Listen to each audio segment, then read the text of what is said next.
আসসালামু আলাইকুম এভরিওয়ান, চলে এলাম আরেকটি নতুন ভিডিও নিয়ে। আর আজকের রেসিপি হচ্ছে মাছ দিয়ে সবজির ঝোল। প্রথমে আমি কড়াইতে তেল দিয়ে নিলাম, তারপর আমি মাছগুলোকে এক এক করে এখানে ফ্রাই করে নিচ্ছি। অবশ্যই ফ্রাই করার আগে কিন্তু একটু লবণ আর একটু হলুদ দিয়ে মাখিয়ে নিতে হবে।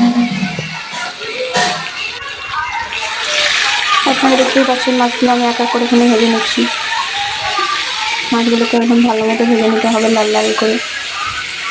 আপনারা আপনাদের মতো ভাজতে পারেন, কেউ বেশি ভাজা বেশি পছন্দ করে, কেউ হালকা।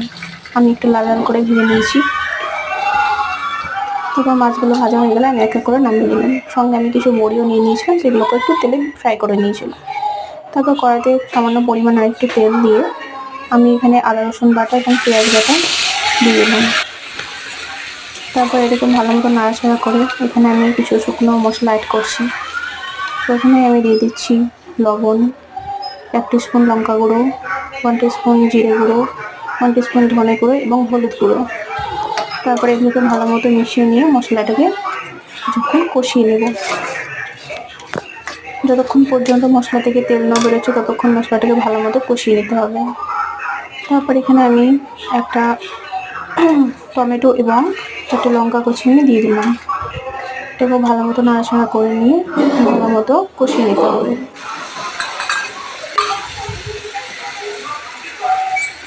কষিয়ে নেওয়ার পরে এখানে আমি কিছু শুকনো সবজি নিয়েছি, সজনে ডাঁটা।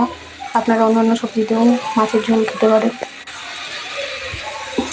এখানে ডাঁটাগুলো দিয়ে ভালো মতো নাড়াচাড়া করে এর মধ্যে সেই শুকনো আগে থেকে ভেজে রাখা বড়িগুলো দিয়ে দিলাম। সেটাকে একসঙ্গে মিশিয়ে নেব। ভালো মতো মিশিয়ে নেওয়ার পরে আমি এখানে 1/2 গ্লাস মতো উষ্ণ জল অ্যাড করলাম। 1/2 গ্লাস জল দেওয়ার কারণ আমি এখন সজনে ডাঁটা আর বড়িটাকে আমি 50% মতো সিদ্ধ করে নেব।